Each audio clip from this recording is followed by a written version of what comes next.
बिस्मिल्लाहिर्रहमानिर्रहीम। अस्सलाम वालेकुम dear students, welcome in biology preparation. इस सिलसिले का लेक्चर नंबर 1 हम स्टार्ट करने जा रहे हैं और इस लेक्चर के अंदर हम पहला यूनिट स्टार्ट करेंगे, सेल स्ट्रक्चर एंड फंक्शन।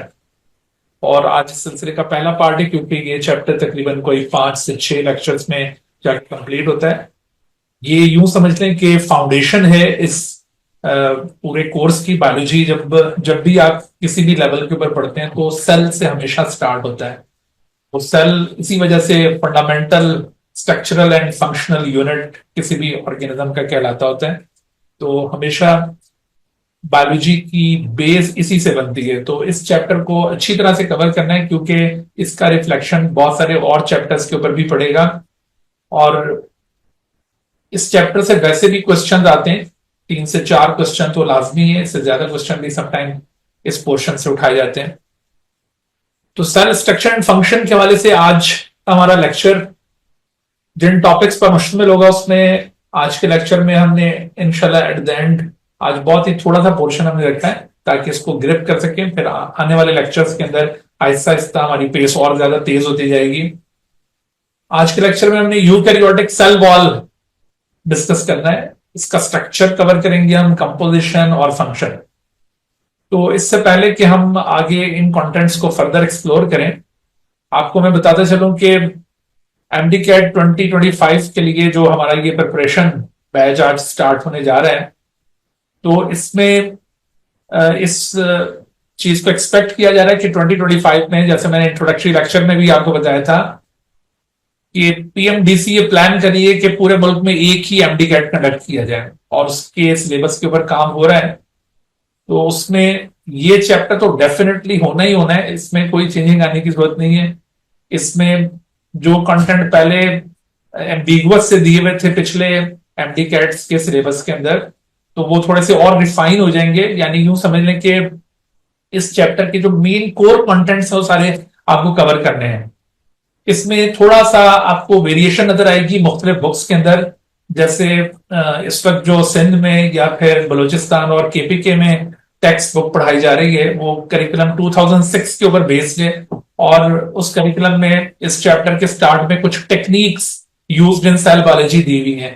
तो आपको वो सारी टेक्निक्स कवर करने की जरूरत नहीं है, वो इनडायरेक्टली उसका कोई कॉन्सेप्ट बीच में कहीं पर आएगा तो वो हम आपको इंट्रोड्यूस करवाते जाएंगे। स्पेशली उन टेक्निक्स में से क्वेश्चन नहीं आएंगे, ठीक है। सेल के वाले से जो प्लांट और एनिमल सेल का मेन डिफरेंस, यूकैरियोटिक और प्रोकैरियोटिक सेल के दरमियान क्या डिफरेंस होता है, सेल का कंप्लीट स्ट्रक्चर, उसके डिफरेंट ऑर्गेनल्स, उनके फंक्शंस, उनके स्ट्रक्चर, इस तरह इन टॉपिक्स में से क्वेश्चन ज्यादा उठाए जाते हैं। तो वो टेक्निक्स आपको कवर करने की जरूरत नहीं है।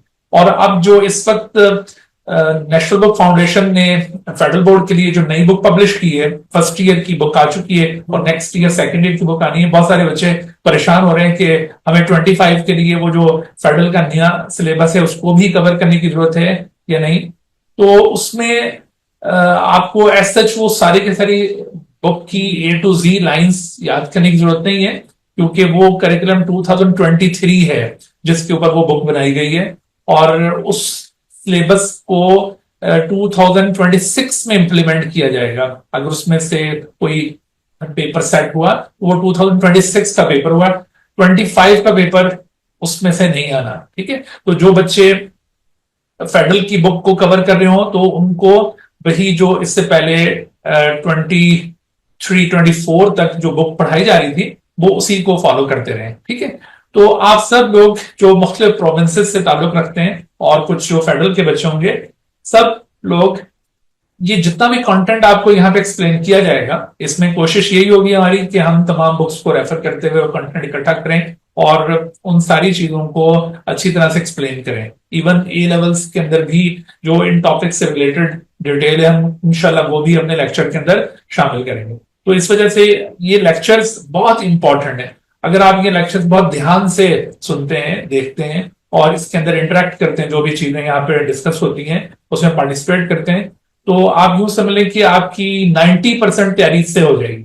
बाकी जो 10% है उसके लिए डेफिनेटली आपको बुक्स को जरूर पढ़ना चाहिए। मैं ये बिल्कुल भी दावा नहीं करता कि आप ये लेक्चर नोट्स को देख लें उसके बाद बुक को बिल्कुल छोड़ दें, नहीं बेटे। देखिए, बुक की एक एक लाइन को यहाँ पे लेक्चर के अंदर कवर नहीं किया जा रहा होता, ठीक है, क्योंकि हमारा जो वे ऑफ टीचिंग होता है ना, वो ऐसे नहीं है कि हम यहाँ पे बुक को स्कैन करके पेस्ट कर दें, उसकी लाइन को रीड कर करके आपको यू अंडरलाइन करवाएं। तो ये तरीका नहीं है हमारा पढ़ाने का। तो हम लेक्चर मेथड के जरिए पढ़ाते हैं, चीजों को डिस्कस करते हैं, उनके अंदर जो क्रिटिकल चीजें उनको हाईलाइट करते हैं, और उनसे और मजीद जो क्वेश्चंस अराइज हो सकते हैं कंसेप्चुअल टाइप के, उनको हम पॉइंट आउट करते हैं। तो बच्चे की ओवरऑल एक अंडरस्टैंडिंग, उसका एक सोचने का जो तरीका है, वो उसको हम डेवलप करने की कोशिश करते हैं। उसके बाद फिर जब वो मुख्तलिफ चीजों को पढ़ रहा होता है तो खुद ब खुद उसका दिमाग उस तरफ जाना शुरू हो जाता है कि अच्छा, यहाँ से इस तरह भी पूछा जा सकता है, इस तरह भी पूछा जा सकता है। तो सर ने जैसे फ्लैट टॉपिक में ये बात इस तरह बताई थी, तो यहाँ पर भी ऐसे। तो ये हमने बेसिकली आपको जो ट्रेन करना है ताकि आप फर्दर स्टडी करें, तो उसके अंदर आप बेहतर से बेहतर परफॉर्म कर सकें। तो यूं हम बुक की लाइंस को रीड कर करके और उसमें से एग्जैक्ट बस वो अंडरलाइन करवा करके ऐसे नहीं आपको करेंगे, ठीक है। तो कहीं कहीं पर कुछ इंफॉर्मेशन होती भी है जहां पर एग्जैक्ट जो बुक के अंदर नॉलेज होता है उसको एज इट इज ही याद करने की जरूरत पड़ रही होती है, तो वहां पर वो चीजें भी शामिल की जाएंगी। लेकिन जहां पर भी कंसेप्ट प्रीएम्प्टेड क्वेश्चंस बन सकते हैं, तो वो आपको सारे पॉइंट आउट किए जाएंगे। इस वजह से आपने पूरे ध्यान से लेक्चर को जरूर देखना है।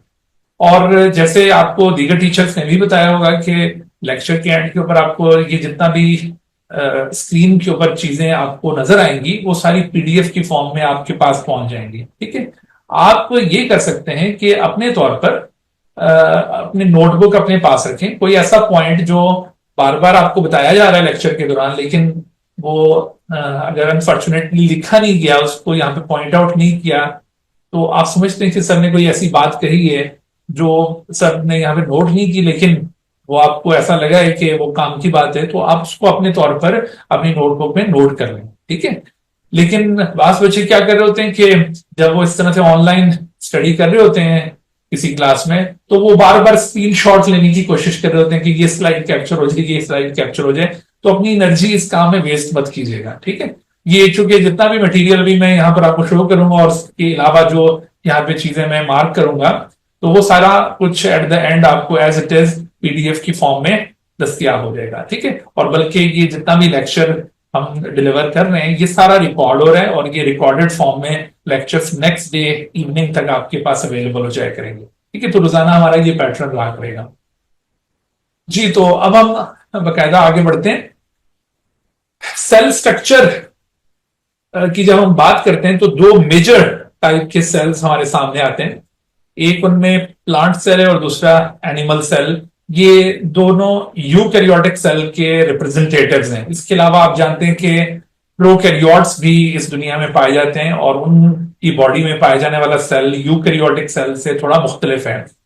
तो हम इस चैप्टर के एंड पर प्रोकैरियोटिक और यूकैरियोटिक के डिफरेंस को भी हाईलाइट करेंगे, अगरचे आगे प्रोकैरियोट्स का पूरा एक चैप्टर भी शामिल है हमारे सिलेबस के अंदर, उसको भी हमने कवर करना है। लेकिन इस चैप्टर को कवर करते हुए हमारा ये एक ऑब्जेक्टिव होना चाहिए कि by the end of this chapter we should be able to compare plant and animal cell. उसमें जितने भी मेजर मेजर डिफरेंसेस हैं वो हमें पता हो जाने चाहिए।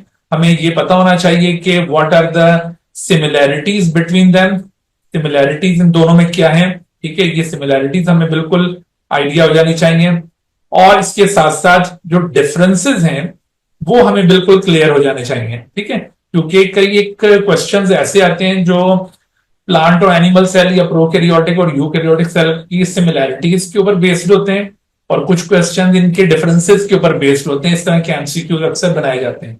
लिहाजा आप इस चैप्टर के एंड तक ये ऑब्जेक्टिव रखें कि आपको इन दोनों में कंपेयर करना आना चाहिए, और इसके साथ साथ यूकैरियोटिक सेल को प्रोकैरियोटिक सेल से कंपेयर करना आना चाहिए। तो आप देख रहे हैं कि एक टिपिकल प्लांट और एनिमल सेल, टिपिकल सेल का मतलब यह है कि जो एक एग्जाम्पल के तौर पर हम सेल ले सकते हैं। अच्छा, बाज बच्चे ये समझ रहे होते हैं जब वो सेल पढ़ते हैं, तो वो ये समझते हैं कि शायद जितने भी स्ट्रक्चर, जितने भी ऑर्गेनल सेल के अंदर हम पढ़ रहे होते हैं, वो सभी एक ही सेल के अंदर आपको लाजमी मिलेंगे। ये जरूरी नहीं है कि वो सारे स्ट्रक्चर आपको एक ही सेल के अंदर लाजमी मिल जाए, ठीक है। क्योंकि बॉडी के अंदर मुख्तलिफ सेल टाइप्स पाई जाती हैं, और उन सेल टाइप्स के अंदर आपको वेरिएशन दिखाई देगी। कोई ऑर्गेनल किसी सेल में होगा तो कोई किसी में, और कुछ ऑर्गेनल्स ऐसे हैं जो फंडामेंटली तमाम सेल्स के अंदर आपको मिलेंगे। ठीक है, तो ये आपने जैसे जैसे सेल स्ट्रक्चर को आगे एक्सप्लोर करना है तो इस बात को भी ऑब्जर्व करना है कि कौन सा ऑर्गेनल किस पर्टिकुलर सेल में है और कौन सा ऑर्गेनल ऐसा है जो तमाम सेल के पास मौजूद होगा। ठीक है, तो जब हम टिपिकल सेल की बात करते हैं, तो टिपिकल सेल का मतलब है कि ये एक ऐसा हाइपोथेटिकल सेल होता है कि जिसके अंदर वो सारे कुछ दिखाए जा रही होती हैं चीजें जो कि सेल में होनी चाहिए। ठीक है, तो ये टिपिकल प्लांट और एनिमल सेल की डायग्राम आपके सामने, अगर आप इसको कंपेयर करें तो आपको देखिए यहाँ पे जो मेजर डिफरेंसेस नजर आ रहे हैं वो क्या है। सबसे पहले आपको देखिए सेल वॉल, सेल वॉल सिर्फ आपको प्लांट सेल में दिखाई दे रही है, एनिमल सेल में ये स्ट्रक्चर मौजूद नहीं है। ठीक है, सेल वॉल आपको डिफर करता हुआ नजर आ रहा है, एनिमल सेल के पास सेल वॉल मौजूद नहीं है और इसी वजह से एनिमल सेल थोड़े से सॉफ्ट होते हैं। और उसकी वजह भी अभी हम सेल वॉल आगे पढ़ेंगे तो आपको पॉइंट आउट करते हैं कि why do animal cells don't have cell wall. तो प्लांट सेल के पास जी, तो प्लांट सेल के पास देखिए सेल वॉल प्रेजेंट है।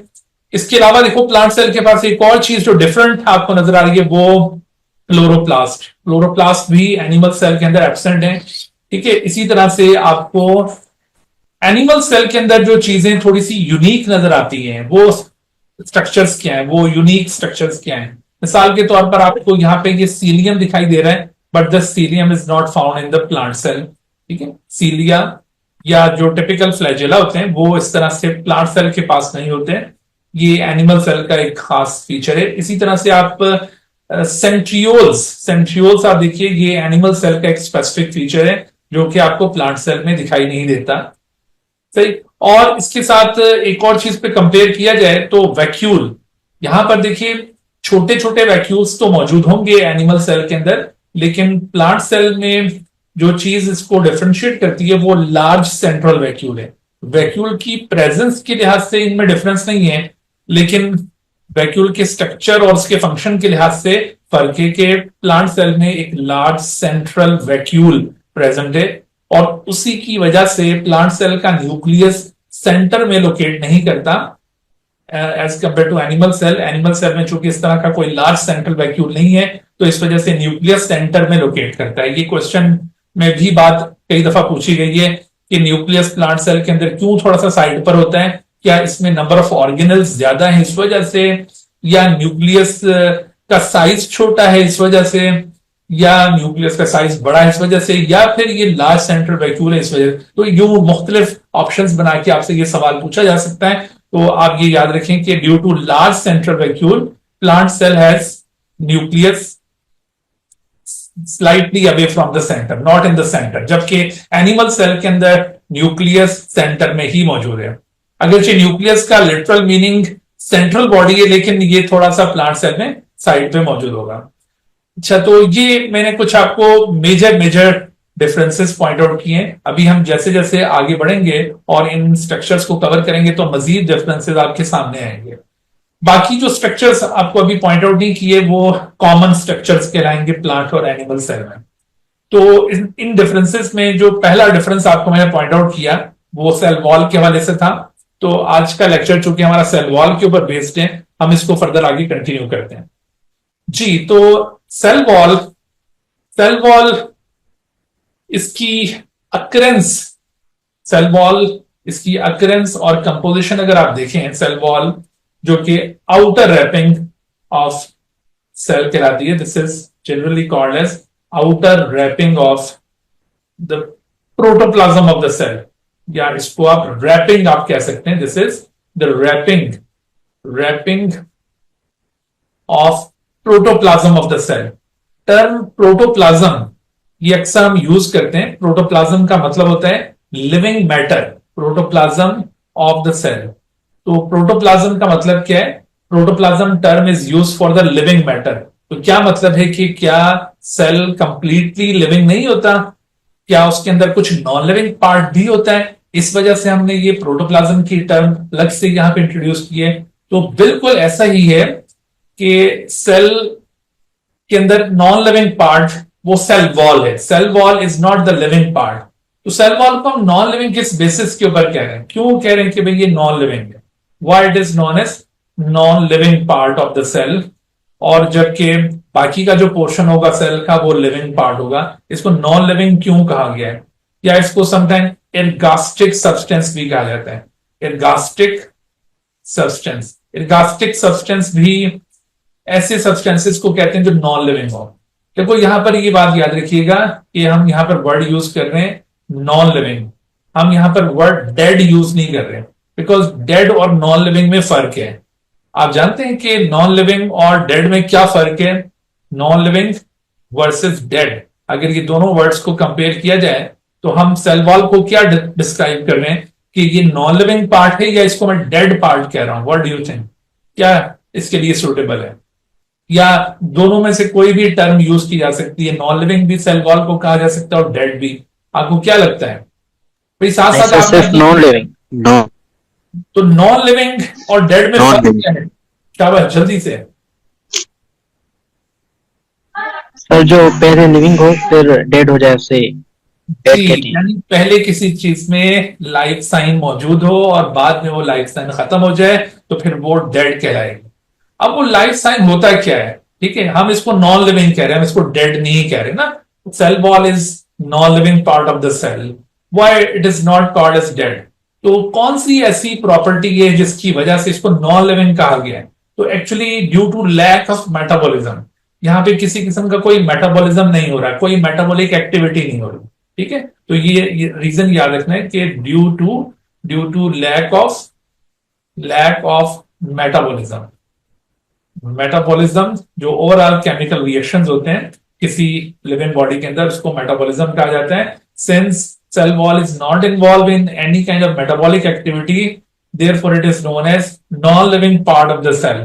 तो जो बाकी का पोर्शन होगा सेल का वो लिविंग पार्ट है, that is called as the protoplasm. इस वजह से इसको रैपिंग ऑफ नहीं कहना भाई, यहां पर थोड़ा सा और क्लियर करें, wrapping around the protoplasm, wrapping around. देखो रैपिंग ऑफ और रैपिंग अराउंड द प्रोटोप्लाज्म, इसमें फर्क है। देखो बायोलॉजी के अंदर जो क्वेश्चंस होंगे ना उसमें आपको मिस्टेक इस तरह से वर्डिंग के जरिए करवाई जाएंगी। क्यों? थोड़ी सी वर्डिंग एम्बिगुअस की जाती है जिससे बच्चा गलती करने पर मजबूर हो जाता है। तो ये रैपिंग अराउंड प्रोटोप्लाज्म है। रैपिंग ऑफ प्रोटोप्लाज्म अगर कहा जाए तो वो सेल मेम्ब्रेन है। यानी रैपिंग ऑफ प्रोटोप्लाज्म का मतलब है कि प्रोटोप्लाज्म की wrapping. Since cell wall is not the living part, तो ये सेल प्रोटोप्लाज्म की रैपिंग कैसे होगी? ये रैपिंग अराउंड द प्रोटोप्लाज्म होगी। प्रोटोप्लाज्म की रैपिंग सेल मेम्ब्रेन को कहा जाता है। ठीक है भाई, तो सेल वॉल, इसकी अक्रेंस को हमने यहां पे कवर करना है कि कौन से सेल्स हैं जिनके पास सेल वॉल मौजूद है। अच्छा, इससे पहले कि मैं मजीद अक्रेंस पे जाऊं, एक और टर्म क्लियर कर लें। एनिमल सेल के पास तो सेल वॉल नहीं है, तो एनिमल सेल क्या कंप्लीटली प्रोटोप्लाज्म है? Yes, animal cell is completely protoplasm. ठीक है, याद रखिए एनिमल सेल कंप्लीटली प्रोटोप्लाज्म है, जबकि प्लांट सेल में प्रोटोप्लाज्म के अराउंड ये एक non living layer in the form of cell wall present है। सही। तो देखिए आमतौर पर हम ये कहते हैं कि cell wall is found in plant cell. तो प्लांट सेल तो एक मेजर काइंड ऑफ सेल है जिसमें सेल वॉल प्रेजेंट है, but in addition to the plant cell आपको कुछ और दीगर ग्रुप ऑफ ऑर्गेनिजम्स के अंदर भी सेल वॉल्स मिलेंगी। देखो प्लांट सेल की सेल वॉल सेलुलोज की बनी हुई है, लेकिन प्लांट लाइक कुछ ऑर्गेनिजम्स होते हैं, प्लांट लाइक ऑर्गेनिज्म जैसे एल्जी, ये प्लांट लाइक प्रोटिस्ट कहलाते हैं। They belong to the kingdom Protista. तो ये प्लांट लाइक प्रोटिस्ट एल्जी, इनकी सेल वॉल भी सेलुलोज की बनी हुई है। फिर देखो वाटर मोल्ड्स और इसी तरह के कुछ और slime mould, both of them are fungi like protist. ये दोनों फंजाई लाइक प्रोटिस्ट हैं, दीज टू आर फंजाई। देखिए ये किंगडम प्रोटिस्टा वैसे आपके सिलेबस के अंदर डायरेक्टली शामिल नहीं है, एमडी कैट के सिलेबस में ये चैप्टर इंक्लूडेड नहीं है पिछले कुछ अरसे से, और आगे जो अभी चेंजेस आ रही हैं एक्सपेक्टेड है 2025 के अंदर बायोलॉजी के सिलेबस में, उसमें भी प्रोटेस्टा के आने का अभी चांस कोई नहीं है। ठीक है, कोई जो रिकमेंडेशंस अभी पीएमडीसी को रिसीव हुई है उसमें किंगडम प्रोटेस्टा को इंक्लूड नहीं किया।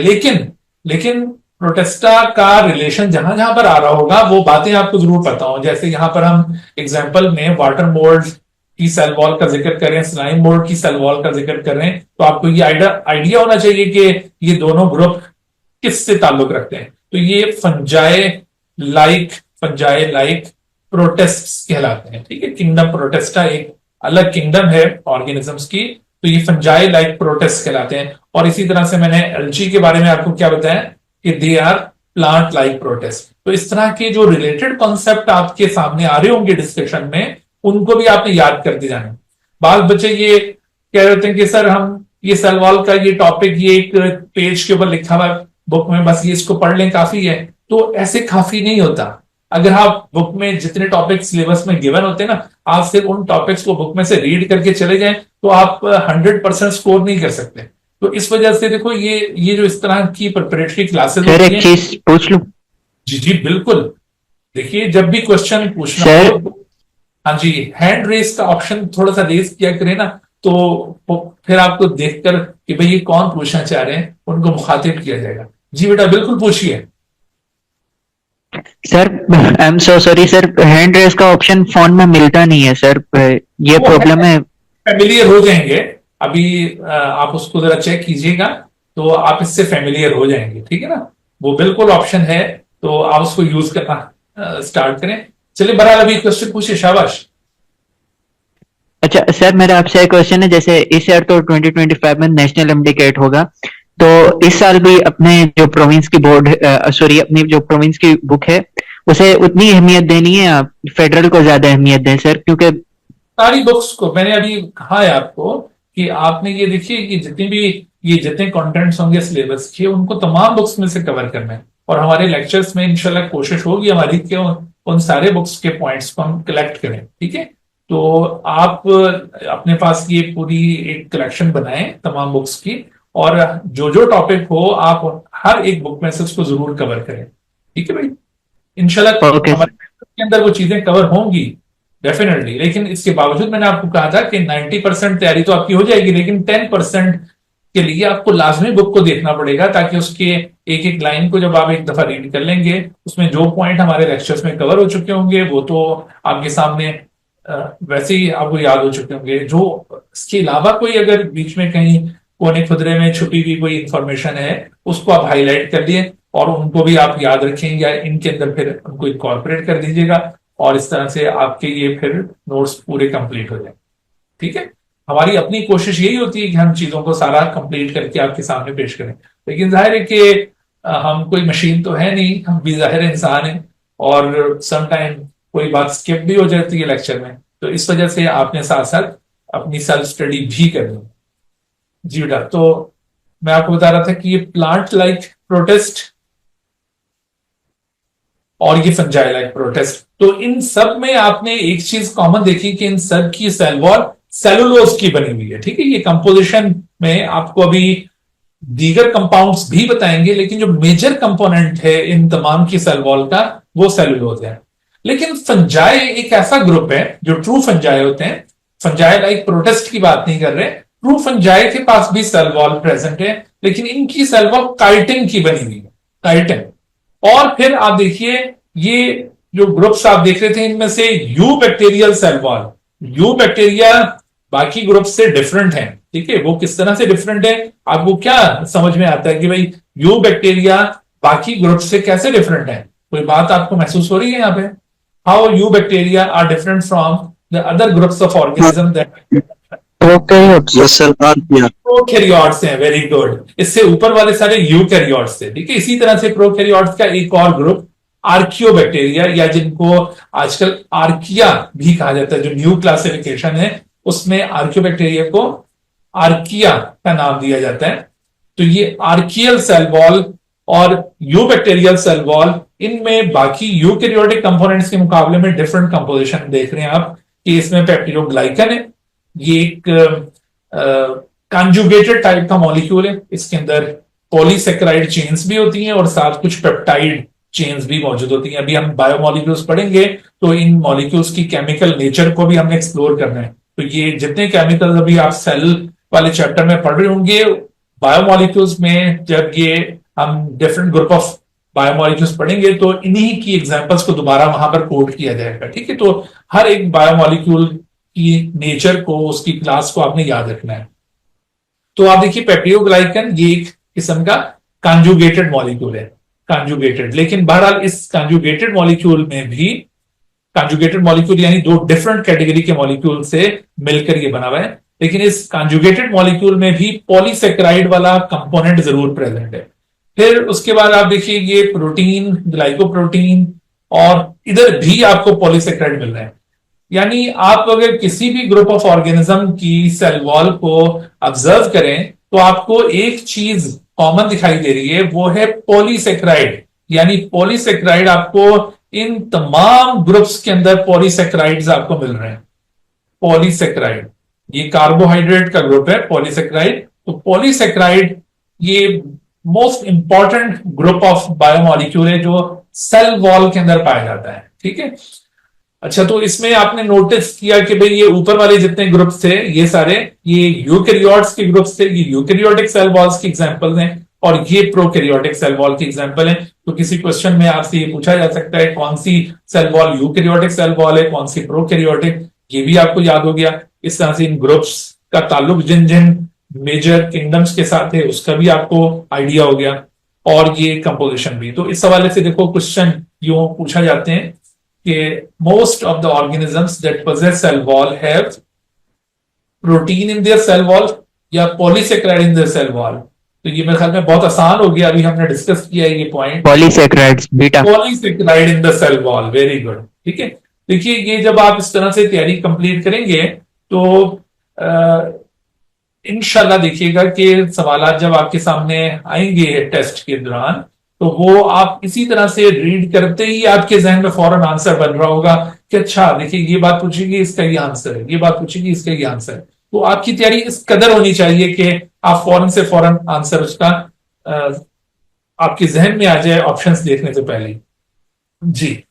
तो उसके बाद देखो ये सवाल इस तरह भी यहां से राइज होता है कि all of the following biomolecules में involve in the composition of cell wall except. तो हमने क्या नोटिस किया था अब तक कि क्या इन सेल वॉल्स के अंदर पॉलीन्यूक्लियोटाइड्स कहीं पाए गए। पॉलीन्यूक्लियोटाइड का मतलब होता है डीएनए या आरएनए। ठीक है, डीएनए और आरएनए न्यूक्लियोटाइड्स हैं। तो किसी सेल वॉल में आपको ये कंटेंट मिला है या ठीक है।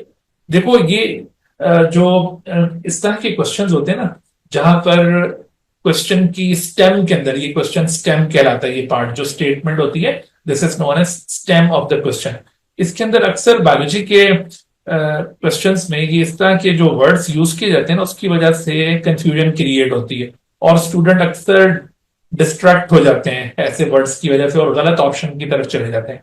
तो मैं आपको सजेस्ट करूंगा, देखो साथ साथ हम जैसे जैसे आगे बढ़ेंगे ना तो आपको एमसीक्यू सॉल्व करने की टैक्टिक्स भी आपको साथ साथ हम बताते रहेंगे, और जब आप एमसीक्यू सॉल्व कर रहे हो जो प्रैक्टिस टेस्ट भी आपको प्रोवाइड करेंगे तो आपने उनमें खास तौर पर इन टैक्टिक्स को मद्देनजर रखना है, आपने उनको फॉलो करते हुए आंसर करने हैं। तो देखो ये एक्सेप्ट ऐसा वर्ड है जब भी क्वेश्चन में आए तो आप उस क्वेश्चन को हल्का ना लें। ठीक है, उस क्वेश्चन को थोड़ा, जब भी ये इस तरह से एक्सेप्ट वर्ड आता है तो आप उसको जरा सा पॉइंट आउट कर लें, क्योंकि जल्दी में रीड करने में एक्सेप्ट स्किप हो जाता है माइंड से और आंसर गलत चूज हो जाता है। ठीक है, तो यहां पर देखो बात पूछी जा रही है कि तमाम बायोमॉलिक्यूल सेल वॉल में पाए जाते हैं एक्सेप्ट, आपने वो एक्सेप्शन चूज करनी है जो पाया नहीं जाता। तो उसमें आप देखिए पॉलीन्यूक्लियोटाइड्स या पॉलीसेक्राइड, पॉलीसेक्राइड तो देखा था हमने, वो तो लाजमी मौजूद है। And what about the polypeptides, तो अभी जैसे पेप्टाइडोग्लाइकन की मैंने एग्जांपल दी थी तो उसके अंदर मैंने कहा था कि कुछ पॉलीपेप्टाइड पार्ट भी होता है जिसका मतलब ये भी पाया जाता है। And what about the waxes, अगरचे अभी जो मैंने आपको ये स्लाइड अभी पीछे एक्सप्लेन की उसके अंदर वैक्सेस का कहीं जिक्र नहीं आया, लेकिन अभी हम प्लांट सेल वॉल को डिटेल से जब पढ़ेंगे तो वहां पर आपको वैक्सेस भी दिखाई देंगे, तो इस वजह से वैक्सेस भी मौजूद होते हैं।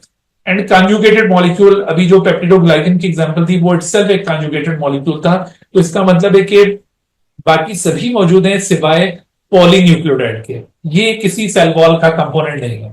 ठीक है, अच्छा तो देखो सेल वॉल जिसको हम पढ़ रहे हैं wrapping around the protoplasm of the cell, तो ये रैपिंग इसका स्ट्रक्चर कैसा है। तो यहां पर हमने टिपिकली जो आगे फर्दर इसका स्ट्रक्चर डिस्कस करना है वो प्लांट सेल वॉल होगी। प्लांट सेल की वॉल के बारे में हम डिटेल से कवर करेंगे। प्लांट सेल वॉल, बाकी की जो सेल वॉल्स होती हैं उनके स्ट्रक्चर में स्लाइटली डिफरेंस हो सकता है, उनकी कंपोजिशन में जिस तरह से डिफरेंस था तो उनके स्ट्रक्चर में भी फर्क होता है। ठीक है, हम यहां पर जो प्लांट सेल वॉल है उसको फर्दर डिटेल से आगे कवर करें। आप देख रहे हैं इस वक्त ये एक टिश्यू की डायग्राम आपके सामने शो की गई है जिसके अंदर सेल्स एक दूसरे के साथ जुड़े हैं। ठीक है, और इस तरह से ये group of cell in the form of a tissue आपको दिखाई दे रहा है। तो एक टिश्यू के अंदर जब सेल मौजूद होता है ना, उस सेल को कहते हैं एन इंटेक्ट सेल। ये सेल कैसा होगा? इंटेक्ट। ये सेल अभी इंटेक्ट है। A cell in the tissue state, a cell in tissue state. एक टिश्यू स्टेट के अंदर अगर आप किसी सेल को देख रहे हैं तो इस टिश्यू स्टेट के अंदर एक सेल आपको इंटेक्ट सेल मिलेगा, उसे कहा जाएगा इंटेक्ट सेल। लेकिन जब आप टिश्यू को डिसऑर्गेनाइज कर दें, एक दूसरे से सेपरेट आउट कर दें, तो ऐसा सेल क्या कहलाता है? यानी जब आप इस टिश्यू को डिसऑर्गेनाइज करेंगे और सेल्स को एक दूसरे से सेपरेट आउट कर देंगे, इस टेक्निक को कहा जाता है, एक टेक्निक आपने पढ़ी होगी, that technique is known as cell fractionation. Cell fractionation. तो सेल फ्रैक्शनेशन एक टेक्निक है जिसमें सेल्स को एक दूसरे से आइसोलेट करते हैं। ठीक है, सेल फ्रैक्शनेशन के अंदर दो मरहले होते हैं। एक स्टेप सेल फ्रैक्शनेशन में है होमोजिनाइजेशन। होमोजिनाइजेशन के दौरान क्या होगा कि आप एक टिश्यू में मौजूद तमाम सेल्स को एक दूसरे से सेपरेट आउट कर देंगे और फिर अगला मरहला होता है सेंट्रीफ्यूगेशन। सेंट्रीफ्यूगेशन के दौरान विद इन सेल जो कंपोनेंट्स हैं उनको भी एक दूसरे से सेपरेट आउट कर दिया जाता है। ठीक है, तो ये दो स्टेप्स मिलकर सेल फ्रैक्शनेशन टेक्निक कॉन्स्टिट्यूट करते हैं। तो जब आप सेल फ्रैक्शनेशन के दौरान होमोजेनाइजेशन कर रहे होते हैं तो होमोजेनाइजेशन के दौरान कुछ केमिकल्स का इस्तेमाल किया जाता है। उसमें एक केमिकल है पैक्टिनेज। पैक्टिनेज एक एंजाइम है जो कि सेल वॉल की सीमेंटिंग लेयर को डिसॉल्व कर देता है। Pectinase डिसइंटीग्रेट्स pectin. ये क्या करते हैं? It डिसइंटीग्रेट्स pectin. पैक्टिन को ये डिसइंटीग्रेट कर देगा और पैक्टिन जब डिसइंटीग्रेट हो जाता है तो सेल्स एक दूसरे से सेपरेट आउट हो जाते हैं। और जिस मीडियम के अंदर हम ये होमोजेनाइजेशन परफॉर्म कर रहे होते हैं तो सारे सेल्स उस मीडियम के अंदर एक होमोजेनस मैस की शक्ल में आ जाते हैं। तो after cell fractionation now the cell is known as an isolated cell. After cell fractionation the cell is known as an isolated cell. एक सेल को अब आइसोलेटेड सेल कहा जाएगा। तो जब आप एक इंटेक्ट सेल को ऑब्जर्व करें तो ऐसी सूरत में outer most layer of the cell wall will be the middle lamella. Middle lamella उस वक्त बिल्कुल आउटर मोस्ट लेयर के तौर पर दिखाई देगी एक इंटेक्ट सेल में। But as I have told you that during cell fractionation pectinase को जब इस्तेमाल करते हैं तो उससे पैक्टिन डिसइंटीग्रेट हो जाता है, that forms this middle lamella. और जब ये मिडल लैमेला यहां से खत्म हो जाएगा, सेल्स एक दूसरे से सेपरेट आउट हो जाएंगे, तो एक सेल आइसोलेटेड सेल बन जाएगा। तो in an isolated cell the outer most layer will be called as the primary wall. ठीक है, मिडल लैमेला के दोनों साइड पर आपको ये प्राइमरी वॉल नजर आ रही है। असल में ये दो प्राइमरी वॉल नहीं है, एक्चुअली हमने यहां पर जो डायग्राम आपको शो की है, इस वक्त हमने ये पोर्शन यहां से मैग्नीफाई किया है। देखो ये यहां से इसको ऐसे मैग्नीफाई करके दिखा रहे हैं आपको, और इस मैग्निफिकेशन के बाद अब इस पोर्शन को हमने फर्दर मैग्नीफाई किया है। तो आप देख सकते हैं कि ये दो एडजेसेंट सेल्स हैं। इन दो एडजेसेंट सेल की सेल वॉल को यहां पर हाईलाइट करके दिखाया जा रहा है। ठीक है, ये आप देखिए cell walls of adjoining cells, दो एडजॉइनिंग सेल्स जो एक दूसरे के साथ साथ हैं उनकी सेल वॉल को यहां पर हाईलाइट करके दिखाया है। तो इसमें मिडल लैमेला एक कॉमन लेयर के तौर पर दिखाई दे रही है। This is a common layer between the cell walls of two adjoining cells, between cell walls of two adjoining cells, two cells की सेल वॉल के दरमियान एक कॉमन लेयर के तौर पर ये मिडिल लैमेला आपको दिखाई दे रही है। ठीक है भाई, तो middle lamella is the outer most layer in an intact cell, but अगर हम ये मिडिल लैमेला को डिसॉल्व कर दें और सेल्स एक दूसरे से सेपरेट आउट हो जाएं, such a cell is known as isolated cell. In an isolated cell what will be the outer most layer? तो फिर आपने प्राइमरी वॉल को आउटर मोस्ट लेयर मानना है, ठीक है भाई। और फिर देखिए प्राइमरी वॉल के इनर साइड पर there is another layer known as the secondary wall, ठीक है। तो सेकेंडरी वॉल के फिर अंदर की तरफ आपको सेल मेम्ब्रेन मिल रही है। सेल मेम्ब्रेन के बाद फिर आगे साइटोप्लाज्म वाला रीजन आ जाता है। तो सेल मेम्ब्रेन और सेल वॉल के दरमियान जो स्पेस बनती है, that space is known as periplasmic space, ठीक है। That space is known as periplasmic space. ये टर्म भी याद रखिए, पेरिप्लाज्मिक। पेरिप्लाज्मिक स्पेस का मतलब क्या होता है? The space between cell wall and cell membrane. Periplasmic space आपको कुछ बैक्टीरिया के अंदर प्रोमिनेंट दिखाई देगी, कुछ बैक्टीरिया में, such as gram negative bacteria. बाकी ग्राम पॉजिटिव में भी ये रेयरली प्रेजेंट होती है, और प्लांट सेल में भी पेरिप्लाज्मिक स्पेस बहुत ही नैरो होगी, यानी रेयरली प्रेजेंट है, प्रोमिनेंट नहीं है। तो periplasmic space is the space between cell wall and the cell membrane. तो समटाइम यहां पर ना ये क्वेश्चन पूछे जाते हैं, सीक्वेंस के क्वेश्चन होते हैं वो, उसमें आपसे ये पूछा जाता है कि when you move from inside to outside the cell, which of the following is the correct sequence of layers of cell wall, या which of the following is correct sequence of layers, उसमें cell wall के बजाय sequence of layers पूछा जाए। तो दोनों question में answers पे जरा ध्यान रखना है। अगर sequence of layers of cell wall पूछा जाता है तो उसमें फिर आपने सेल मेम्ब्रेन वाले किसी ऑप्शन को पिक नहीं करना, उसमें से सेल वॉल की लेयर्स वाले ऑप्शन की तरफ ही ध्यान होना चाहिए। और अदरवाइज अगर ये सेल वॉल की लेयर्स की वजह ओवरऑल वैसे सीक्वेंस ऑफ लेयर पूछा जा रहा है, तो उसमें आप फिर ये सारे ऑप्शंस पे गौर कर सकते हैं। मसलन सबसे पहले साइटोप्लाज्म होगा, फिर सेल मेम्ब्रेन आएगा, फिर उसके बाद बाहर की तरफ सेकेंडरी वॉल, फिर प्राइमरी वॉल, और फिर जाकर मिडिल लेवल आता है, ठीक है।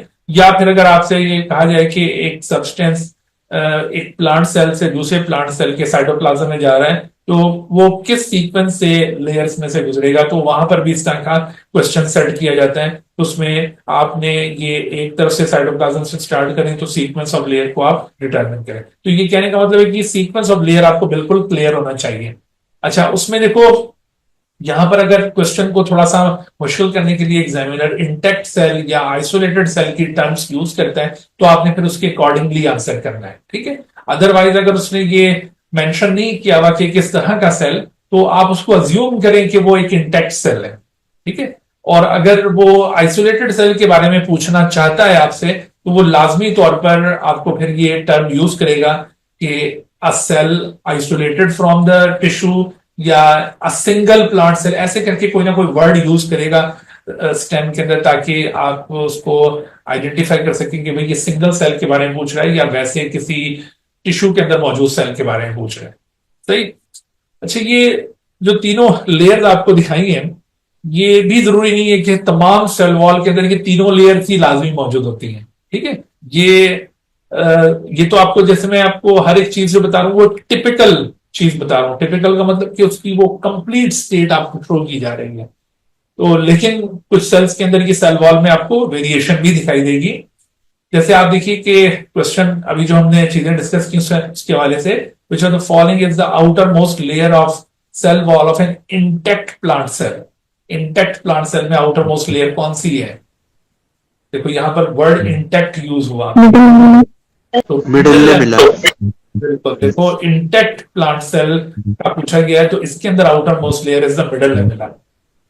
और अगर ये सवाल वो आइसोलेटेड सेल के बारे में होता, तो फिर यहां पर जवाब क्या बनना था? प्राइमरी वॉल, ठीक है जी। अच्छा, तो मिडल एनेला, जिसके बारे में अभी आपको मैंने कहा कि ये बहुत ही थिन लेयर होती है, this is just 1 micrometre thickness, 1 micrometre. आपको पता है सेल मेम्ब्रेन की थिकनेस क्या होती है? सेल मेम्ब्रेन अभी हम आगे पढ़ेंगे। तो आपके ख्याल में सेल मेम्ब्रेन मिडल लेमिला से ज्यादा थिकेंड स्ट्रक्चर है या वो इससे थिन लेयर है? What do you think? Thin sir. Thin. Cell membrane की थिकनेस तो जस्ट 7 to 8 नैनोमीटर है, बहुत ही थिन सेल मेम्ब्रेन होती है, बिल्कुल। तो ये उसके मुकाबले में बहुत ज्यादा थिकेंड है। It has approximately 1 micrometre thickness. ये देखो साइजेस भी मुख्तलिफ स्ट्रक्चर्स के आप पढ़ेंगे बुक्स के अंदर। अब कोई साइज किसी बुक के अंदर गिवन है, कहीं पर किसी और स्ट्रक्चर का साइज गिवन है, तो इस वजह से ये ऐसी चीजें जो आपको मुख्तलिफ बुक से कलेक्ट करके उनको याद करना है। तो सेल वॉल की थिकनेस आपने याद रखनी है कि उसमें मिडल लेमिला जस्ट 1 माइक्रोमीटर थिकनेड है, और ये सबसे थिन लेयर यही कहलाती है। दूसरा, ये एक सीमेंटिंग लेयर कहलाती है। सीमेंटिंग लेयर से मतलब है कि ये सेल वॉल्स को होल्ड करती है, सेल्स आपस में इसके जरिए जुड़े हुए होते हैं, इसको इस वजह से सीमेंटिंग लेयर कहा जाता है। अच्छा, ये एक और कॉन्सेप्ट यहाँ पे बड़ा कंफ्यूज करता है बच्चे, यहाँ पर इस सवाल में बहुत पूछते हैं कि सर यहाँ पे क्या आंसर आएगा यहाँ पे, तो कई एग्जामिनर भी इसका आंसर गलत इंटरप्रेट कर रहे होते हैं। तो देखो, first formed layer in a newly born cell अगर आपसे पूछा जाए तो फिर आपने मिडल लैमेला को चूज करना है। ठीक है, मिडल लैमेला आपने किस केस में चूज करना है? First formed layer. First formed layer, जब भी कोई नई सेल वॉल फॉर्म हो रही होती है न्यूली बॉर्न सेल में, तो उस वक्त जो सबसे पहली लेयर फॉर्म होगी वो मिडल लैमेला होगी। देखो, सेल वॉल प्रोटोप्लाज्म से ही अराइज होती है। सेल वॉल खुद तो कोई मेटाबॉलिक एक्टिविटी परफॉर्म नहीं करती ना, इसके अंदर जितने भी मटेरियल है वो सारे प्रोटोप्लाज्म से सीक्रेट होते हैं। तो जब दो सेल्स डिवाइड कर रहे होते हैं, जब एक सेल डिवाइड कर रहा होता है, मिसाल के तौर पे ये हम एक प्लांट सेल यहां पर ड्रॉ करते हैं, तो देखिए इस सेल के अंदर डिवीजन हो रही है, और at the time of division आप देखिएगा कि इसमें न्यू सेल वॉल कैसे डिपॉजिट होगी। ये इसकी पहले वाली सेल वॉल है, ठीक है, और जब इसमें कैरियोकाइनेसिस कंप्लीट हो जाता है, कैरियोकाइनेसिस का मतलब है डिवीजन ऑफ न्यूक्लियस, जब इसके अंदर कैरियोकाइनेसिस कंप्लीट हो जाएगा तो तब इसके दरमियान न्यू सेल वॉल डिपॉजिट होगी। अब देखो, ये न्यू सेल वॉल जब डिपॉजिट होने लगती है तो at that time Golgi vesicles, Golgi complex से कुछ वेजिकल्स अराइज होते हैं जो कि यूं सेंटर ऑफ द सेल में एग्रीगेट करके एक प्लेट लाइक स्ट्रक्चर बना लेते हैं। इसको कहते हैं सेल प्लेट, या फिर इसको फ्रेगमोप्लास्ट कहा जाता है। दिस इज नोन एज फ्रेगमोप्लास्ट, या इसको सेल प्लेट बोला जाता है, सेल प्लेट। अब देखो, ये कई एक कॉन्सेप्ट ऐसे हैं जो कि सेल डिवीजन से रिलेटेड आपको नजर आ रहे हैं। सेल डिवीजन का टॉपिक वैसे डायरेक्टली इंक्लूडेड नहीं होता, लेकिन सेल डिवीजन के हवाले से कई एक कॉन्सेप्ट जरूर पूछे जा सकते हैं, क्योंकि वो मुख्तलिफ जगहों पर वो कॉन्सेप्ट यूज हो रहे होते हैं। तो फ्रेगमोप्लास्ट या सेल प्लेट का आइडिया वैसे सेल डिवीजन से रिलेटेड है, लेकिन सेल वॉल के साथ ये बड़ा रिलेटेड कॉन्सेप्ट है, इस वजह से इसका आइडिया आपके माइंड में होना चाहिए। तो फ्रेगमोप्लास्ट क्या चीज है? This is structure formed by the fusion of Golgi vesicle. ये गोल्जी वेजिकल्स थे, गोल्जी कॉम्प्लेक्स से ये वेजिकल्स ओरिजिनेट हुए थे, और इन गोल्जी वेजिकल्स के पास क्या होता है? These Golgi vesicles contain materials for sale wall synthesis. तो वो मटेरियल असल में मिडल लैमेला को बनाने वाले मटेरियल्स होते हैं, जो ये गोल्जी वेजिकल्स लेकर अराइज होते हैं और ये फ्रेगमोप्लास्ट को फॉर्म करते हैं। सो इस तरह से फ्रेगमोप्लास्ट से जो लेयर ओरिजिनेट होगी सेल वॉल की, वो यही मिडल लैमेला होगी। तो इस वजह से जब आपसे पूछा जाए कि first formed layer in a newly born cell जो कि फ्रेगमोप्लास्ट से ओरिजिनेट हो रही है, वो मिडल लैमेला है। लेकिन अगर जब आप देखो ये यहाँ पे जब सेल वॉल बन जाएगी, मिडल लैमेला यहाँ पे कॉन्स्टिट्यूट हो गया, now two new cells have been formed, ठीक है, अब ये दो नए सेल्स बन गए। अब इसकी सेल वॉल की डेवलपमेंट होनी, अब सेल वॉल की फर्दर डेवलपमेंट होनी है। पहले तो सेल वॉल का ओरिजिन हुआ है ना, ओरिजिन के अंदर पहली लेयर कौन सी है? Middle lamella. लेकिन अब फर्दर जब डेवलपमेंट होगी तो डेवलपमेंट के दौरान जो सबसे पहली लेयर अब डिपॉजिट करेगी वो कौन सी होगी? वो प्राइमरी वॉल होगी। यहां पर देखो कंफ्यूजन क्रिएट होती है। तो कोई एग्जामिनर यूं क्वेश्चन को फ्रेज करता है कि the first formed layer in a newly born cell, तो ऐसी सूरत में आंसर होगा middle lamella. But first formed layer during the development of cell wall, अब सेल वॉल की डेवलपमेंट के दौरान जो पहली फॉर्म्ड लेयर कहलाएगी वो प्राइमरी वॉल कहलाएगी, क्योंकि एक दफा जब सेल वॉल बन गई अब उसकी डेवलपमेंट हो रही है, तो डेवलपमेंट के दौरान जो पहली लेयर अब डिपॉजिट होनी है वो प्राइमरी वॉल है। तो ये दो मुख्तलिफ क्वेश्चन है, दो मुख्तलिफ आंसर है, इन पे जरा आपने ध्यान रखना है जी। तो मिडल लैमेला, इसकी कंपोजिशन अगर आप देखें तो ये स्टिकी जेल लाइक मटेरियल से बनी हुई होती है। मैग्नीशियम एंड कैल्शियम साल्ट्स हमको कहते हैं। या इनका केमिकल नेम है पैक्टिक एसिड, मैग्नीशियम और मैग्नीशियम और कैल्शियम साल्ट्स, या इनको पैक्टिक एसिड्स कहा जाता है। और इसके अलावा एक और सब्सटेंस पैक्टिन है, और इन दोनों को डिसॉल्व करने वाला एंजाइम अभी मैंने आपको बताया था पैक्टिनेज। पैक्टिनेज एंजाइम वो इन सब्सटेंसेस को डिसॉल्व करता है, इसी वजह से वो सेल फ्रैक्शनेशन के अंदर यूज किया जाता है। ये जो पैक्टिक एसिड्स होते हैं, पैक्टिक एसिड और पैक्टिन में थोड़ा सा फर्क है। देखो दोनों दरअसल हेट्रोपोलीसेक्राइड्स हैं। हेट्रोपोलीसेक्राइड का मतलब होता है कि जो डिफरेंट रिपीटिंग यूनिट से मिलकर बने हो। ये पॉलीसेक्राइड की टाइप्स होती हैं।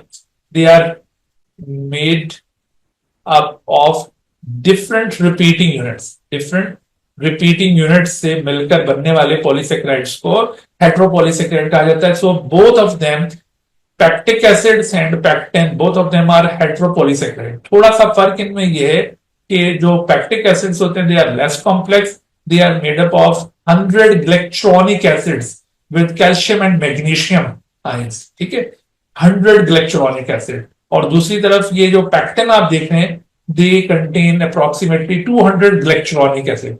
देखो ये जो ग्लाइक्ट्रॉनिक एसिड होता है ना, ग्लाइक्ट्रॉनिक एसिड, ग्लैक्टोज, आपने बायोमोलिक्यूल्स में ये सब्सटेंस पढ़ा होगा, ग्लैक्टोज। तो देखो जब ये ग्लैक्टोज, इसकी जब ऑक्सीडेशन हो जाती है, जब इसकी ऑक्सीडेशन हो जाएगी, तो as a result of oxidation, जब इसकी ऑक्सीडेशन हो जाती है, तो इस ऑक्सीडेशन के रिजल्ट में, ऑक्सीडेशन के रिजल्ट में अब ये एक एसिडिक स्टेट में आ जाता है, ठीक है। As a result of this oxidation galactose becomes galacturonic acid. ये फिर ग्लैक्ट्रॉनिक एसिड बन जाएगा। ये जितने भी मोनोसेक्राइड्स होते हैं, मोनोसेक्राइड अभी बायोमोलिक्यूल्स में आप पढ़ेंगे, तो वो मोनोसेक्राइड्स इस तरह एसिडिक फॉर्म में कन्वर्ट होते हैं। उनके अंदर अल्डिहाइड के बजाय, उनके अंदर अल्डिहाइड के बजाय या उनके कीटोन के बजाय उनके अंदर कार्बोक्सिलिक एसिड ग्रुप बन जाता है। तो ये ग्लैक्टोज वैसे तो एक एल्डो शुगर, इसमें अल्डिहाइड ग्रुप प्रेजेंट होता है, अभी बायोमोलिक्यूल्स में आप पढ़ेंगे, तो वो अल्डिहाइड इनका कार्बोक्सिलिक एसिड ग्रुप में चेंज हो जाता है, और इस तरह से ये बन जाता है कि एसिडिक शुगर, इसको कहते हैं ग्लिक्ट्रॉनिक एसिड। तो ग्लिक्ट्रॉनिक एसिड इसमें तकरीबन कोई 100 और इसके अंदर 200 है। यहां पर ग्लिक्ट्रॉनिक एसिड्स की मिथाइलेशन हुई होती है बास जगहों पर, और यहां पर कैल्शियम और मैग्नीशियम उसके साथ अटैच होते हैं। जी मोहम्मद बेटा, आप क्या सवाल पूछ रहे हैं? सर ये कॉम्पोजिशन इसकी बता दें, ग्लैक्टोरोनिक एसिड की दोबारा। जी बेटा देखिए, मैंने आपको ये पॉइंट आउट किया कि ग्लैक्टोज एक हेक्सोस मॉलिक्यूल है। This is the kind of monosaccharide, hexose type का मोनोसेक्राइड है। अभी हम बायोमोलिक्यूल्स में आगे उनको फर्दर डिस्कस करेंगे। तो हेक्सोसेस जो होते हैं उनमें अल्डिहाइड या कीटोन फंक्शनल ग्रुप प्रेजेंट होता है। तो as a result of oxidation, these monosaccharides can be transform into sugar acids. तो ये ग्लैक्टोरोनिक एसिड इसकी एक शुगर एसिड फॉर्म है। तो इस तरह की ये ग्लैक्टोरोनिक एसिड से मिलकर एक पॉलीसेक्राइड फॉर्म हो रहा है, जिसको हम पैक्टिक एसिड या पैक्टिन कह रहे हैं। तो पैक्टिक एसिड्स में, ग्लैक्टोरोनिक एसिड्स में कहीं पर कैल्शियम इसके साथ कंजुगेटेड है, कहीं पर मैग्नीशियम। और जबकि इन केस ऑफ पैक्टिन, इन ग्लैक्टोरोनिक एसिड्स का नंबर भी ज्यादा है, और इसके साथ साथ इसमें मिथाइलेशन किसी किसी जगह पर हुई है, यानी मिथाइल ग्रुप इसके साथ अटैच होगा। तो इस वजह से ये हेट्रोपोलीसेक्राइड कहलाता है, ठीक है भाई। तो middle lamella is composed of these substances which can be dissolved by the pectinase. Pectinase can dissolve, it can dissolve middle lamella, ठीक है। ये मिडल लैमेला को डिसॉल्व कर सकता है। हाँ जी, तो उसके बाद देखिए प्राइमरी वॉल। प्राइमरी वॉल अभी मैंने आपको बताया था कि मिडल लैमेला के इनर साइड पर प्राइमरी वॉल प्रेजेंट होगी, inner to the middle lamella, and it is 1 to 3 micrometre thickened, यानी ये सेकंड थिकर लेयर है सेल वॉल की। सबसे थिन मिडल लैमेला थी, और उसके बाद second thicker layer will be primary wall. This is supposed to be the true cell wall. Why it is supposed to be the true cell wall? असल में बाकी जो दोनों लेयर्स हैं, यानी मिडल लैमेला और प्राइमरी सेकेंडरी वॉल, वो कुछ सेल्स के पास नहीं भी होते हैं। मिसाल के तौर पर जैसे लीफ के अंदर जो स्पॉन्जी मीजोफिल सेल्स हैं, spongy mesophyll sales. Spongy mesophyll sales कौन से होते हैं? जो लीफ की दोनों एपिडर्मिस के दरमियान में सेल्स पाए जाते हैं, उन्हें स्पॉन्जी मीजोफिल सेल्स कहा जाता है। तो उन स्पॉन्जी मीजोफिल सेल्स में some of them don't have middle lamella, some of them don't have middle lamella, उनके पास मिडिल लैमेला नहीं होता, क्योंकि वो इंटरसेलुलर स्पेसेस फॉर्म करते हैं। तो इंटरसेलुलर स्पेसेस कैसे बनती हैं? वो इंटरसेलुलर स्पेसेस कुछ सेल्स के डिसइंटीग्रेट होने से बनती हैं, और उसमें मिडिल लैमेला भी कुछ सेल्स का रिमूव हो जाता है। तो इस तरह से आप देखिए मिडिल लैमेला भी कुछ सेल्स के पास मौजूद नहीं है। और जो अभी सेकेंडरी वाला आप पढ़ेंगे, तो सेकेंडरी वाला भी आप देखेंगे वो सिर्फ स्क्लेरन काइमा टाइप के सेल्स के पास मौजूद है। तमाम सेल्स के पास सेकेंडरी वॉल नहीं होती, लेकिन हर प्लांट सेल के पास जो लेयर प्रेजेंट होगी वो प्राइमरी वॉल होगी। इस वजह से इसको कहते हैं ट्रू सेल वॉल। तो जब ये ट्रू सेल वॉल का आइडिया पूछा जाए तो आपके जहन में फौरन प्राइमरी वॉल आना चाहिए। ठीक है, तो primary wall is the true cell wall.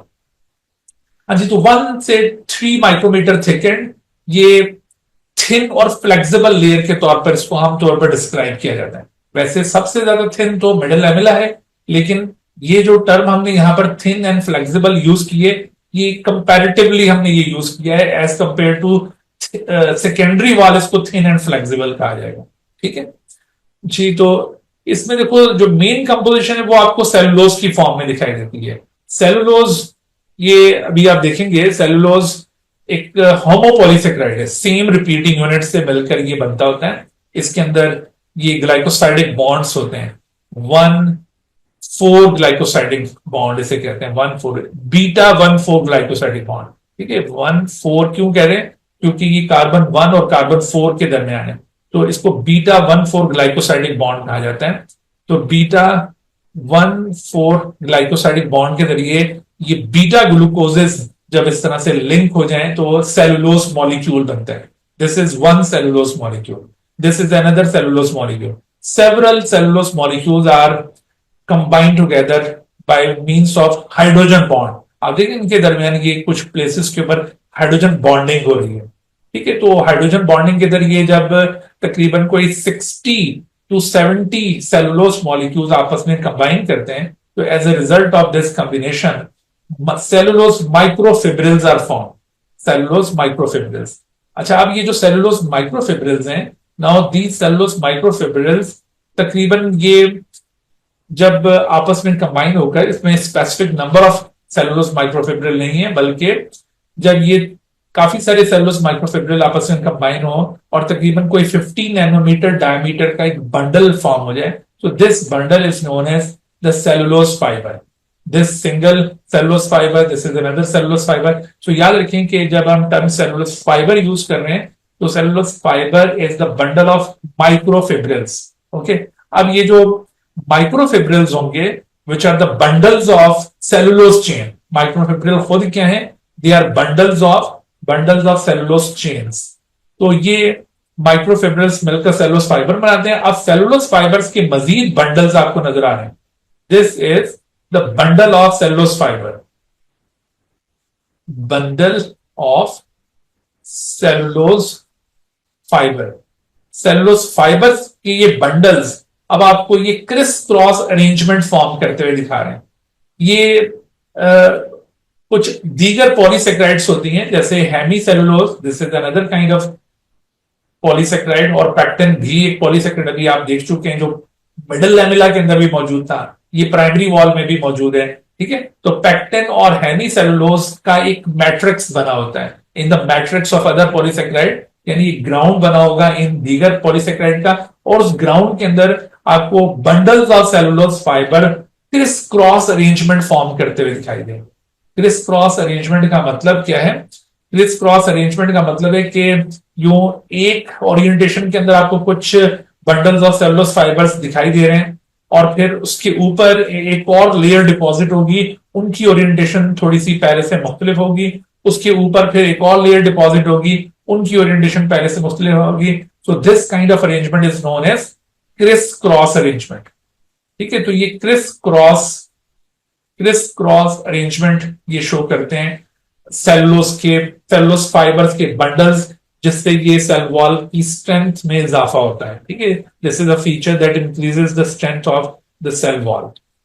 अच्छा, तो इसमें ये जो बंडल्स ऑफ सेलुलोज फाइबर्स मैंने आपको बताया that form the Chris cross arrangement, इससे मैंने आपको बताया कि इसकी स्ट्रेंथ इंक्रीज होती है। ये feature it increases the strength of cell wall. हाँ जी, तो अब आते हैं secondary cell wall. Secondary cell wall is comparatively more thick structure, 5 to 10 micrometre thick है, and it is deposit inner to the primary wall. It is developed inner to primary wall. लेकिन ये बात याद रखिए कि ये तमाम सेल्स के पास ये मौजूद नहीं है। It is found only in the sclerenchyma type of cells. इसके अलावा जो कोलनकाइमा और parenchyma are two other kind of cells, they don't have secondary wall. देखो ये दो और ग्रुप्स कौन से सेल्स के, एक पैरेनकाइमा और दूसरे होते हैं कोलनकाइमा। इन दोनों टाइप के सेल्स के पास सेकेंडरी वॉल हरगिज नहीं है। दे डोंट हैव सेकेंडरी वॉल। इनके पास सेकेंडरी वॉल नहीं है। ये एमसीक्यूज में बात पूछी जाती है कि कौन से सेल्स के पास सेकेंडरी वॉल होगी। ओनली स्क्लेरेनकाइमा, या स्क्लेरेनकाइमा सेल्स को डेड सेल्स भी कहा जाता है, तो उनके पास सेकेंडरी वॉल मिलेगी। असल में जब ये सेकेंडरी वॉल डिपॉजिट हो जाती है तो फिर प्लांट सेल डेड हो जाता है। प्लांट सेल इतना हार्ड हो जाएगा कि वो अपनी लाइफ एक्टिविटीज को बरकरार नहीं रख पाएगा और वो डेड हो जाएगा। तो इस वजह से आपको ये डेड सेल्स के पास ही मिलेगी। यानी इस सेकेंडरी वॉल के डिपॉजिट होने से पहले सेल जरूर लिविंग था, ठीक है, उसके बाद वो डेड हुआ है जी। तो secondary cell wall it consist of cellulose, hemicellulose. ये चीजें आपने प्राइमरी वॉल में भी देखी थी, लेकिन यहां पर जो चीजें इसको प्राइमरी वॉल से डिफरेंशिएट कर रही हैं वो है लिग्निन। इसके अलावा इनऑर्गेनिक सार्ट्स, वैक्सेस, ये प्राइमरी वॉल के अंदर एब्सेंट थे। तो आपने ये जो चीजें मुख्तलिफ है प्राइमरी वॉल से, उनको खास तौर पर याद रखना है, और जो सिमिलर हैं उसको भी याद रखना है, ठीक है। इसी तरह से जो चीज प्राइमरी और मिडिल लैमेला के अंदर सिमिलर थी उनको याद रखना है, और जो चीज डिफरेंट है उसको याद रखना है। ये वाले पॉइंट्स अहम है जी। तो इसमें देखो जो आपको मैंने अभी ये लिग्निन पॉइंट आउट किया ना, lignin is very important part of the secondary wall. यहां पर भी सेलुलोज की अरेंजमेंट उसी तरह की क्रिस क्रॉस होगी, लेकिन लिग्निन एक बहुत ही अहम कंपोनेंट है। असल में लिग्निन सेकेंडरी वॉल के अंदर प्रेजेंट होता है, और इसकी वजह से सेकेंडरी वॉल के अंदर रिजिडनेस डेवलप होती है। तो जो प्लांट सेल बहुत ज्यादा रिजिड है उसकी सेल वॉल की वजह से, और सेल वॉल बहुत ज्यादा रिजिड है किस वजह से, बिकॉज ऑफ द लिग्निन। जिन सेल्स के पास सेकेंडरी वॉल डेवलप नहीं हुई होती तो वो इतने रिजिड नहीं होते। मिसाल के तौर पर आप लीफ ले लें तो लीफ कितने नरम नाजुक होते हैं ना, तो उनके पास अभी सेकेंडरी वॉल नहीं होती। लेकिन स्टेम को आप देखें, वहां पर स्क्लेरेनकाइमा टाइप के सेल्स मौजूद है जिनमें लिग्निन है, तो उसके अंदर बहुत ज्यादा रिजिडनेस है। तो ये वाला भी पॉइंट बहुत अहम है कि एमसीक्यूज में पूछा जाता है कि रिजिडनेस किसी भी सेल वॉल की वो मेनली किस चीज पर डिपेंड कर रही है, लिग्निन पे। जो क्रिस क्रॉस अरेंजमेंट थी वो भी स्ट्रेंथ को इंश्योर करी है ना। लेकिन अगर आपसे किसी क्वेश्चन में ये दोनों बातें पूछ ली जाएं कि भाई ये क्रिस क्रॉस अरेंजमेंट ज्यादा स्ट्रेंथ प्रोवाइड करती है या लिग्निन की प्रेजेंस ज्यादा स्ट्रेंथ प्रोवाइड करती है, तो आप किसको प्रेफर करेंगे? सोचिए जरा, जोर किस पे दिया गया? Lignin sir. लिग्निन। देखिए ये जो आपकी इंसाइट डेवलप हो रही है ना, ये बड़ी इंपॉर्टेंट है। देखिए कई ऐसी चीजें जो कि आपने यू खुद से इंटरप्रेट करनी है कि देखो ये आंसर होगा, ये आंसर बनेगा। हो सकता है वो एज इट इज लिखा हुआ कहीं नहीं लिखेंगे, लेकिन आपकी ये जो अंडरस्टैंडिंग स्टैब्लिश होगी ये बहुत इंपॉर्टेंट है, इसको आपने डेवलप करना है जी। तो लिग्निन यहां पे रिस्पॉन्सिबल होगा मेनली। अच्छा देखो, अब सेल वॉल आपने सारी देखी। सेल वॉल बिल्कुल इस तरह से नहीं है कि बिल्कुल एक टाइट बाउंड्री है, बल्कि इसके अंदर सुराख होते हैं, ये पोरस होती है। And these pores are known as pits. इन पोर्स को क्या कहते हैं? These pores are known as pits. ये सेल वॉल के अंदर सुराख मौजूद है, ठीक है। तो इन सुराखों के थ्रू यहां से एक सेल का साइटोप्लाज्म दूसरे सेल के साइटोप्लाज्म के साथ कम्युनिकेट कर रहा है। तो ये जो आपको साइटोप्लाज्मिक ब्रिज बनता हुआ नजर आ रहा है between the cytoplasm of two cell, this bridge is known as plasmodesma. Plasmodesma singular word है और डेस्मेटा प्लूरल वर्ड है, ठीक है। ये कई एक बायोलॉजिकल टर्म्स, उसमें सिंगुलर वर्ड कुछ होता है और प्लूरल कुछ होता है, तो उनको भी जरूर याद रखने की जरूरत है, वो भी समटाइम एमसीक्यूज में पूछ लिए जाते हैं। तो plasmodesmata are the cytoplasmic bridges which are running through the pits, उसके जरिए ये चीजों को एक्सचेंज करते हैं प्लांट सेल्स। और याद रखो ये प्लाज्मोडेस्मेटा प्लांट सेल में पाए जाते हैं। इन जैसे कुछ स्ट्रक्चर्स, एग्जैक्टली ये चीज नहीं, देखो दो एनिमल सेल होते हैं ना, जैसे कि एक एनिमल सेल है और ये दूसरा एनिमल सेल, तो इसमें अगर दो एनिमल सेल की मेम्ब्रेन आपस में मिली हुई है यहाँ पर, ठीक है, और इन मेम्ब्रेन्स के थ्रू यहाँ पर अगर एक्सचेंज हो रहा है, यहाँ पर अगर ये एक्सचेंज हो रहा है, तो ऐसी सूरत में इसको कहते हैं गैप जंक्शन। इसे क्या कहते हैं? Gap junction. ये एनिमल सेल की मैं बात कर रहा हूं, ठीक है। और अगर दो एनिमल सेल, उसमें ये दो उसकी मेम्ब्रेन्स आपस में मिली हुई हैं, लेकिन उनके दरमियान कुछ कंपोजिशन ऐसी यहां पर मौजूद है कि वो इस जगह से कुछ एक्सचेंज नहीं कर सकते, ठीक है। यहां से ये जो एक्सचेंज है, ये एक्सचेंज उनमें नहीं हो रहा। तो अगर इस तरह की कोई बाउंड्री हो जहां पर दो एनिमल सेल आपस में कुछ एक्सचेंज ना कर सकें, उस तरह की जंक्शन को कहते हैं टाइट जंक्शन। उसे क्या कहते हैं? Tight junction. जी तलहा बेटा, क्या सवाल है आपका?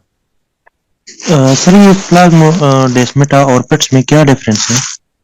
Pits are the holes. These are the pores. Pore या holes in the cell wall. ये holes हैं in cell wall. और जबकि इसके बरक्स प्लाज्मोडेस्मेटा आर साइटोप्लाज्मिक ब्रिजेस। ये साइटोप्लाज्मिक ब्रिजेस हैं, ये दो साइटोप्लाज्म को आपस में कनेक्ट कर रहे हैं, ठीक है। ये डिफरेंस है। तो मैंने आपको बताया कि देखो ये एनिमल सेल्स में, ये मैंने आपको एनिमल सेल की एग्जांपल दी है। तो एनिमल सेल में प्लाज्मोडेस्मेटा की तरह के जो स्ट्रक्चर्स होते हैं ना, वो एग्जैक्टली ऐसे तो नहीं होते, स्ट्रक्चरली इनसे मुख्तलिफ है, लेकिन फंक्शनली इन्हीं की तरह है। उनको गैप जंक्शंस कहा जाएगा। और यहां पर देखो, मैं एक आपको और टर्म बताना चाहूंगा। एक टर्म यूज करते हैं हम, एनालोगस। क्या है? एनालोगस। और एक टर्म यूज करते होते हैं हम अक्सर बायोलॉजी में, होमोलोगस, ठीक है। तो आप इन दोनों टर्म्स को भी याद रखिए। एनालोगस का मतलब क्या होता है? एनालोगस का मतलब है स्ट्रक्चरली सिमिलर, ठीक है। एनालोगस का मतलब है structurally different. Sorry, structurally different. बेटा माइक म्यूट कर दिया करें सवाल करने के बाद। और फंक्शनली, देखो एनालोगस का मतलब है structurally different but functionally similar. और होमोलोगस का मतलब क्या है? स्ट्रक्चरली सिमिलर और फंक्शनली डिफरेंट। तो मुझे आप बताएंगे कि ये जो गैप जंक्शंस हैं, ये प्लाज्मोडेस्मेटा से स्ट्रक्चरली डिफरेंट हैं बट फंक्शनली अलाइक हैं। So gap junction plasmodesmata of animal and plant cell, they are analogous to each other या होमोलोगस टू ईच अदर?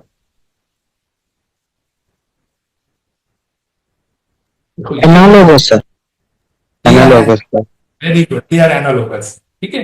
तो ये ऐसे क्वेश्चन मुश्किल होते हैं क्योंकि ये डायरेक्टली कहीं बुक में एक जगह पर इनको समझाया नहीं होता है ना। ये गैप जंक्शन किसी और जगह पढ़े होंगे, प्लाज्मोडेस्मेटा किसी और जगह पे आपने पढ़े, लेकिन उनके दरमियान इस तरह रिलेशनशिप डेवलप करना, ये इस तरह के डिस्कशंस में सामने आता होता है। तो आपने ये याद रखना, गैप जंक्शन प्लाज्मोडेस्मेटा की तरह के स्ट्रक्चर्स हैं, लेकिन ये इनके साथ एनालोगस है, structurally different but functionally alike. जबकि टाइट जंक्शन ये ना एनालोगस है ना होमोलोगस है, ये तो बिल्कुल डिफरेंट चीज है, यानी यहां से तो कोई चीज एक्सचेंज हो नहीं रही, ठीक है जी। तो आपको क्या लगता है भाई कि which of the following is या are cytoplasmic bridges between the two plant cell? Cytoplasmic bridges किसको कहा है? पिट्स को, प्लाज्मोडेस्मेटा को, स्टोमेटा या गैप जंक्शन, या both B and D? Plasmodesmata. Plasmodesmata sir. Plasmodesmata sir. तो इसको बोथ बी एंड डी पे नहीं किसी का सवाल का जवाब आ रहा है बच्चे का? शाबाश। तो ये plasmodesmata is the right answer. Oh, ये गलत लिखा हुआ है, ये ऊपर आएगा, ठीक है। This is the right answer जी। तो ये plasmodesmata is the right answer. अच्छा बेटा, तो आपने ये जो सेल वॉल को अभी देखा है, बस आखिरी पोर्शन चल रहा है हमारा। Which of the following is true about the nature of the cell wall? आपको क्या लगता है कि ये इम्परमिएबल है, इसमें से कुछ भी पास नहीं कर सकता? इम्परमिएबल का मतलब है कि जिसमें से कोई भी चीज क्रॉस ना हो, या ये सेमी परमिएबल होती है, या ये फुली परमिएबल है, या सिलेक्टिवली परमिएबल है? तो आप क्या समझते हैं कि सेल वॉल की नेचर कैसी है? Fully permeable sir. Fully permeable, very good. देखो, क्योंकि इसमें पोर्स हैं, होल्स प्रेजेंट, पिट्स की फॉर्म है, so everything can cross through it.